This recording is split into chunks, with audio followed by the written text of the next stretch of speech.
Welcome to Explain America. This is your host, Kyle Becker. For years, the people behind the Trump-Russia hoax have skated by. No charges, no accountability, and no consequences. But that seems to be changing. Attorney General Pam Bondi has officially authorized criminal referrals, and a grand jury is underway. So for the first time, the process of criminal accountability is in motion. Before we dive into this, please join Explain America. Like, comment, share. We appreciate your support for common sense journalism. Now, Attorney General Pam Bondi has ordered her department to act on a criminal referral from Director of National Intelligence Tulsi Gabbard. And the result is explosive. A grand jury probe into the origins of the Trump-Russia collusion hoax. Well, Will, good to be with you. This is coming out of the Justice Department. Fox News can confirm that Attorney General Pam Bondi today signed an order directing an unnamed U.S. federal prosecutor to take evidence to a grand jury relating to an alleged conspiracy to tie then 2016 candidate Donald Trump to the country of Russia. Now, Fox News reviewed the one-page order just hours ago signed by the Attorney General. A source familiar with the probe confirms this as well, while a DOJ spokesperson declined to comment on this report of an investigation. Fox is told Attorney General Bondi is taking the referrals from Director of National Intelligence Tulsi Gabbard, quote, very seriously. The spokesperson says that Bondi believes there is, quote, clear cause for deep concern, end quote, and a need for the next steps. Now, this move, Will, comes just a couple of weeks after the Director of National Intelligence, you see her right there, Tulsi Gabbard, sent a criminal referral to the Justice Department regarding what she says proves there was a conspiracy to undermine Trump's candidacy and later his first term in office.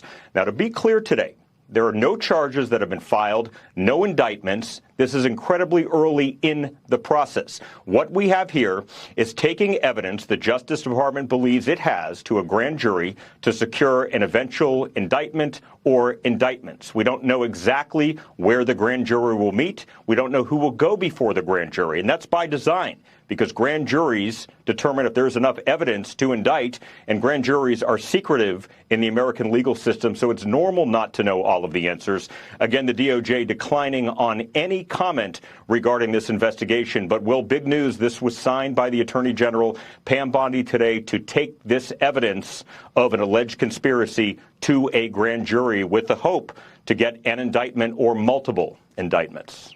Will? That is big news, David, and congratulations to you. Excellent reporting on being first.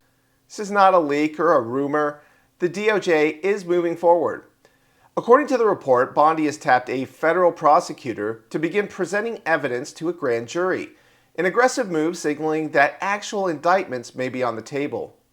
The criminal referral, submitted by DNI Gabbard, lays out what she says was an intelligence suppression campaign inside the Obama administration, specifically aimed at promoting a contrived narrative that Donald Trump was aided by Russia in 2016.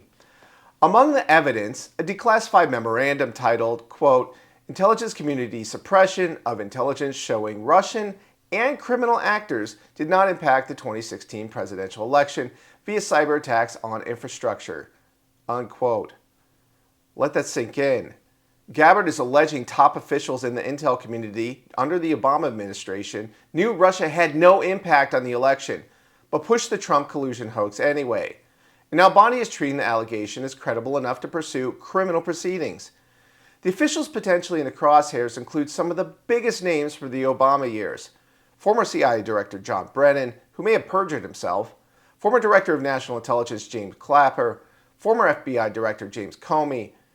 According to the declassified intelligence Gabbard released in July, President Obama himself directed his deputies to compile a report reinforcing the idea that Trump benefited from Russian interference after Trump had already won.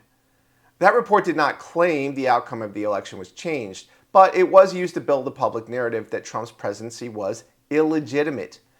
And now that entire operation is under investigation. It's unclear who the grand jury is targeting yet, and the statutes of limitations may limit the scope of the charges, but the political impact of this is already huge.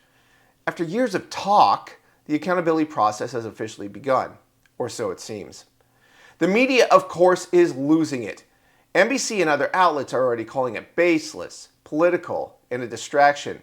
A couple of weeks ago, Hallie, when really the headlines were dominated by the Jeffrey Epstein controversy, and then the president was sort of trying to change the topic very obviously and in many different venues, was trying to bring up these unsubstantiated claims about the role he argues former President Obama had in the 2016 election and trying to suppress some information that he says would have been damaging if it had come to light. And so then you had the Director of National Intelligence, Tulsi Gabbard, come to the White House briefing room, come to the podium and try to share some of this alleged new evidence. Well, now you have the Attorney General saying that they're going to try to take that information, which, remember, they had announced a strike force to look into what they call this new evidence and try to evaluate it to see if there could be any potential criminal indictments that they would follow. And the thing that matters here is that this is basically a grand jury investigation that's being launched, but that will happen in secret. This is behind closed doors, and it's completely unclear whether it will yield anything new. It's unclear that we will ever learn anything new about it because it could be under seal, but it really does bear repeating. This is looking into something for which there is no evidence to back it up, and it's really, it seems, a politically motivated move to keep the focus on one of the president's clear political foes and talk about basically anything else. But what they're really doing is trying to run the same interference they did in 2017 because they were all complicit. They know what's at stake. If Bondi's grand jury gets to the bottom of this, if indictments are handed down, it would be a direct hit to the intelligence officials, the political class, and the media ecosystem that pushed the Russia lies from day one. It would be the first real shot at justice since the hoax began. So for now, the spotlight's back where it belongs. Not on Trump, but on the people who tried to take him down. And this time, they might not walk away. This has been Kyle Becker with Explain America. Please share your thoughts with us. We appreciate your support.